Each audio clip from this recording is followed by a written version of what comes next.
The only thing Matt Corral has ever wanted to do in his life was play football. At an early age, Corral knew he had what it took to make it to the next level, and his talent would help him get there. He could make tight throws, launch the ball a million yards, and even run a little. But what Corral didn't know was just how tough the road to the NFL was going to be. Before anyone knew it, the top quarterback prospect had rumors flying around that he had anger issues. He had a serious drinking problem, and that his character issues weren't his only flaw. But how often are NFL scouts wrong when it comes to character questions? Is there any truth to these rumors? But most importantly, how did Matt Corral go from undraftable then to the top quarterback in his draft class, but all of a sudden had it all taken away for something not even NFL scouts predicted? This is the unimaginable story of Matt Corral.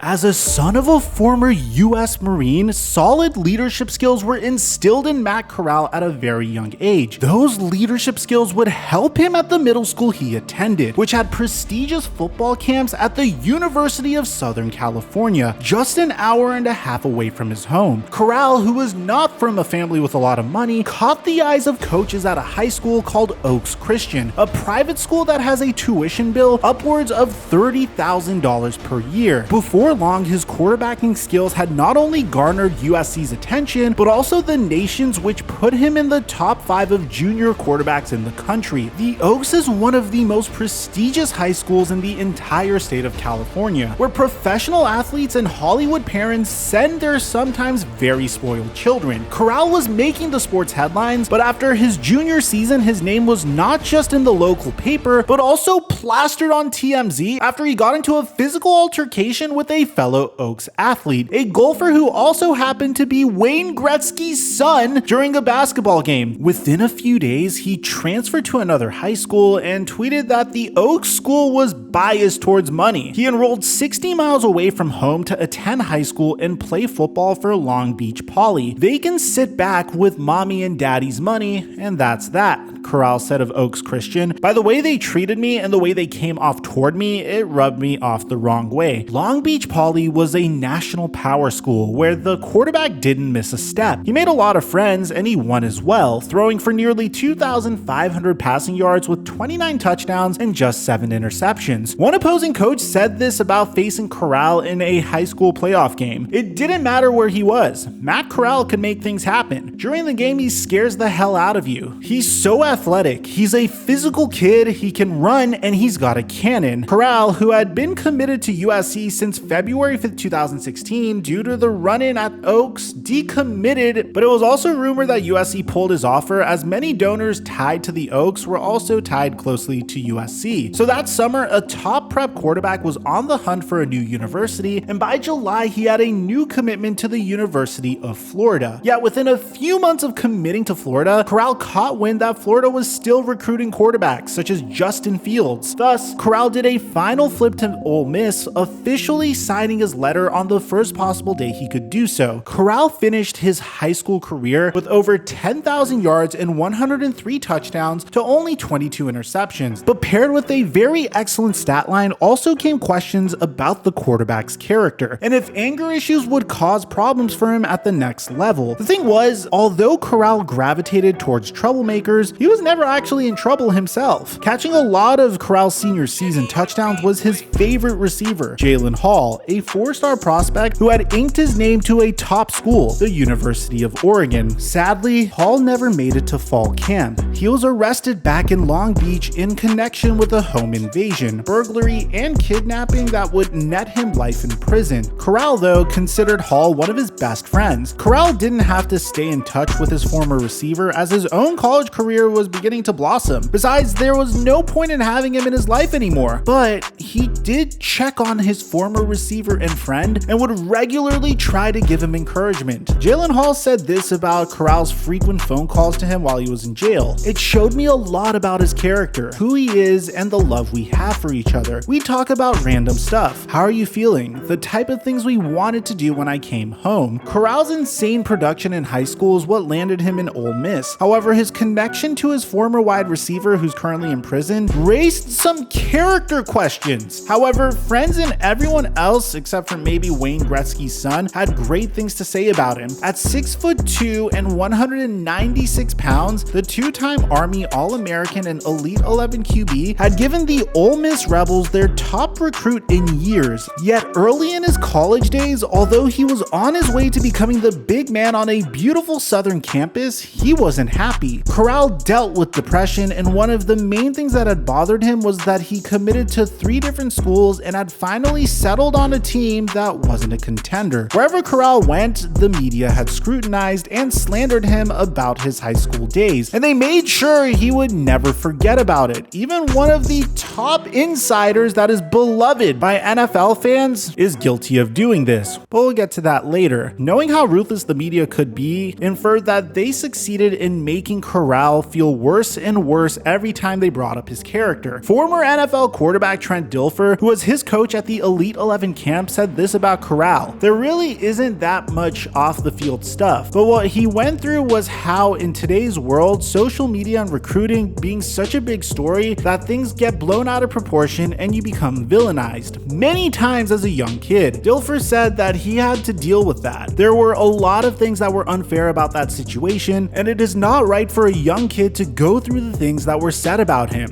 He had to reinvent himself to people that may have had a negative perspective of him going in, and that's a lot to ask of a 17-year-old kid, and he handled it with a lot of grace and a lot of maturity. By Corral's sophomore season at Ole Miss, he decided to take care of his mental health, and with the encouragement of his parents, he started to go to therapy sessions. He told CBS Sports that, "I don't know why. I got tired of feeling like that. Just tired of making excuses. I got tired of having vices from my problems, like drinking. It f***ed with me. I don't even drink anymore. I made a promise to myself that I was going to be different. I was going to do something for other people. I wasn't being selfish, but it was finally time for me to be selfish and worry about myself." The Rebels were a totally different team during Corral's first couple of years. As a freshman playing behind Jordan Ta'amu, he saw brief time on the field, as in his whole freshman year, he completed 16 of 22 passes for 239 passing yards, and even rushed for 83 more, totaling 4 touchdowns both passing and running and just 1 interception. Corral had gotten a taste of what it was like to play in the SEC, but so far nobody knew just yet how good Corral really was. Prior to the 2019 season, as a redshirt freshman and the only underclassman at media days, he let the world know that he was ready to take the reins at Ole Miss. That July, he told the press about the SEC. "It's not necessarily faster, but you just have to think faster. The SEC West is the closest step to the NFL. Alabama's linemen, Georgia's linemen, South Carolina's linemen, those guys run just as fast as me, and they're twice as big as me. It's knowing your playbook and knowing your reads and knowing what to do with the ball when they give you something you don't expect." Yet despite these comments, the SEC defenses got the best of Matt Corral, as he was benched in 2019 as the Rebels finished 4-8 with Mississippi's head coach Matt Luke getting the boot. Then, as things seemed as bleak as they ever were in his life before, Matt Corral would have a friendly face he recognized from California walk into his life, who may have traveled over more bumps in his road than Corral had, and that man was Lane Kiffin. Growing up in sunny California during Kiffin's stint at USC, Corral was one of the best quarterbacks in the country, and probably knew one day he would play for Lane Kiffin, just not at Ole Miss. He probably thought he would meet him at USC one day, but that's clearly not what both parties had in mind. Growing up, Corral attended Camp Kiffin in his home state of California. The summer before Kiffin's last season as USC's head coach, the season before Kiffin was fired on a tarmac in LA, I remember Ed Orgeron being there there, being on the USC practice field and everything, Corral said. So I guess it wasn't that wild to think that I might one day play for Coach Kiff, just not at Ole Miss. So when Kiffin became Ole Miss's 39th head coach for the 2020 season, Matt Corral had a new zest for football and easily earned back his starting spot. Kiffin, in person, saw a very different quarterback than the one that was displayed on the 2019 film. Kiffin said Corral blew him away and went on to say, if Matt limits his turnovers, and unless I'm an idiot, he's going in the first round of the NFL draft and probably the top half of it. He was throwing it 70 yards with accuracy, and he's not a huge guy, 6'2", 205 pounds, but his whole upper body is loose, really loose. When he does our flexibility test where he puts his arms back, it's amazing how far back he can go. He's also a very good quarterback scrambler. He's not going to be the fastest guy at the combine, but he's got really good feet and is slippery once he starts running. Under Kiffin's system in 2020, Corral led the country in total offense with 384.3 yards per game. He also finished as the only player in the FBS with more than 500 rushing yards and more than 3,000 passing yards, doing it in just 10 games. Yet that October, Matt Corral had a flashback to the year before and was fearful that his time as a starting quarterback at the University of Ole Miss, the same school that produced signal caller greats such as Eli Manning and his father Arch, could be numbered. Not to mention that playing in the SEC means that if you have one slip up, waiting for you is a cold bench or the transfer portal, because waiting behind one 4 or 5 star recruit is another just waiting to take your job. In week 4, after starting 1-2, Corral had thrown 6 interceptions and lost a fumble in a 33-21 loss to Arkansas, making the team 1-3. Typically after a game like this and falling to 1-3, a team switches their quarterback. But this signal caller and first-year head coach's relationship was special. They both had unconventional and sometimes drama-filled paths in each of their football lives, and both were given second chances. Corral said that Kiffin told me that I was still the dude, that he had my back, and that we were going to get it fixed, and that he was getting ready to tell the media guys the same thing. Archie Manning also saw something special in Corral and texted him after that October 2020 loss saying, I told him he just tied me and that he didn't beat me. Archie Manning had thrown 6 interceptions once in a 31-0 loss to Tennessee in 1968. Archie went on to say, what's impressive about Matt is even after some of those games didn't go as well as he wanted them to, he kept firing, which is what you've got to do. Corral continued to put up the yards in 2020, but still struggled with protecting the ball, as he was responsible for 17 of Ole Miss's turnovers, including 14 interceptions. This was happening because Corral was just trying to match each opposing team score for score, as he didn't have much help on the other side of the ball, with the Rebels finishing close to the bottom nationally in most defensive categories. Still, Corral's offense was scorching hot, and he got Ole Miss to finish 5-5, winning the last 4 out of 5 games. They won the Outback Bowl against number 7 ranked Indiana, and Corral was named MVP with nearly 400 yards and 2 passing touchdowns. Most importantly, he didn't throw any interceptions against the Hoosiers, who had the record for the most picks in college football that season. Heading into the 2021 season, Corral was considered one of the top quarterbacks in the SEC and one of the top quarterbacks in his class, if not the best. But Corral would need to eliminate his mistakes to transform into what Kiffin had predicted he would become, a top pick in the NFL draft. In early September, he lived up to expectations as he led Ole Miss to a 43-24 win over Louisville when he went 22 of 32 with 436 passing yards and 2 touchdowns, 1 via the air and 1 thanks to his feet. Then Matt Corral continued to have a great 2021 season, all while overcoming an obstacle he hadn't had to fight before, an injury. He finished the regular season completing 68% of his passes for 3,339 yards, 20 touchdowns, and perhaps the biggest accomplishment of all, only 4 interceptions. Corral also blossomed as a running quarterback as well, rushing for 597 yards and 11 touchdowns, becoming only one of 3 quarterbacks in the nation that season to throw for at least 20 touchdowns and run for at least 11 touchdowns as well. What's extra impressive is that he was the only quarterback in the NCAA with more than 3,000 passing yards and more than 400 rushing yards. When you consider that he battled a sore ankle that he hurt against Tennessee and then again against Auburn, an injury that really limited his mobility until late November, it becomes even more impressive of an accomplishment. In the season finale, the Rebels beat their arch rival Mississippi State by 10, and the 2021 squad finished finished number 8 in the nation with Ole Miss's first 10-win regular season in school history. He was a finalist for the Manning Award given to the nation's top quarterback, a finalist for the Johnny Unitas Golden Arm Award, and would win the Connerly Trophy as well, which is awarded to the best college football player in Mississippi. He also won the Nissan fan vote at the Heisman ceremony, essentially meaning that although he didn't win the Heisman Trophy, he would have if it was up to the fans. Corral also declared for the NFL draft, but his time in a college uniform was not finished just yet. He would end up giving scouts yet another look at his arm at the Sugar Bowl on New Year's Day against the Baylor Bears. Corral going into this game was a consensus first-round quarterback, but coming out of it,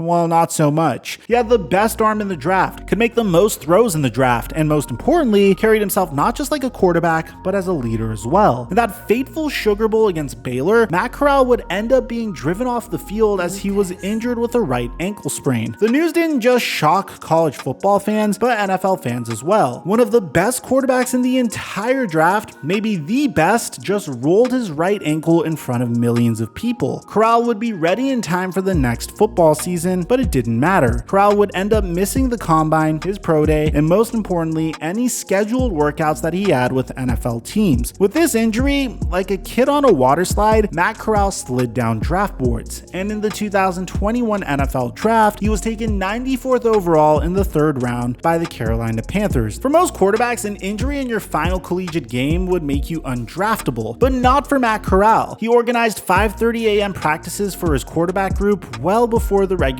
team practices began, and his entire team respected him too. During a delay against Tennessee, he gave an impassioned speech to refocus his fellow players, and it worked. Then he fought through his previous ankle injury and continued to play through the pain because he said, "Those guys definitely deserve something from me." The leadership skill and determination Corral has shown, not only in his collegiate career but his entire life, was enough for NFL scouts to keep him on their draft boards. Any character issues that NFL teams think he might have should be thrown out the window. As for the fight with Gretzky Jr. back in high school, not one punch was thrown, but it gets out there publicly like it was a brawl, and all of a sudden, "I have anger issues and character issues," said Corral. His head coach and most anyone he meets speaks highly of Matt Corral. People assume a lot of things about you when you get fired somewhere else, even on a tarmac, or had a rocky ending somewhere, or have an issue at a high school and then go to another high school, or when you're committed somewhere and that falls through, said Ole Miss head coach Lane Kiffin. But I've had no issues with Matt. Nothing at all. He went on to say that coaches don't normally say this, but people also probably have a certain perception of him because he has a sleeve tattoo, especially in the South. It's the quarterback. They don't care when the left defensive end or the receiver has it, but when it's the quarterback, it's like, oh boy, he must be wild, hard to deal with. The thing is, Matt Corral's sleeve tattoo contains a Bible verse that reads, "But those who wait on the Lord shall renew their strength. They shall mount up with wings like eagles. They shall run and not be weary. They shall walk and not be faint." Isaiah 40:31, it's just something that I kept close to me. Matt Corral has done nothing but improve his image and his play on the field. Every year he has gotten grittier and more productive. He is a mobile quarterback in the pocket who has great field vision and the ability to easily evade defenders. His footwork is quick and smooth with a rapid release. His accuracy is on point and can amp up his velocity when needed. When throwing, his base is balanced and he pump fakes with effectiveness. His deep balls easily find his intended receiver's hands. Unlike 2020, he does not force throws anymore and can execute the bootleg. He is willing to take a hit and always willing to run. Although he should probably drop his shoulder a little more, as in the NFL the hits will come harder, Matt Corral is the kind of player that wants to get every single yard that is available, and although he may not be a rookie star, he will probably do what he always does and blossom into a great player. From the naked eye, one could point to his draft position and his past and easily write off Matt Corral. But if you're one of those people, you are terribly wrong. Take a step back from the mirage and you'll see Matt Corral is a kid who leads whoever he is with, because that is just his personality. Corral isn't a bad kid with a long history or an alcoholic with anger issues like you might hear from the media. Corral is just a Cali kid who loves to sling the rock. And although his injury in the Sugar Bowl sent him down draft boards, it doesn't matter when you're drafted, it matters how you play on the football field. Besides, the last California kid who supposedly had character issues and eventually slipped turned out to be pretty good.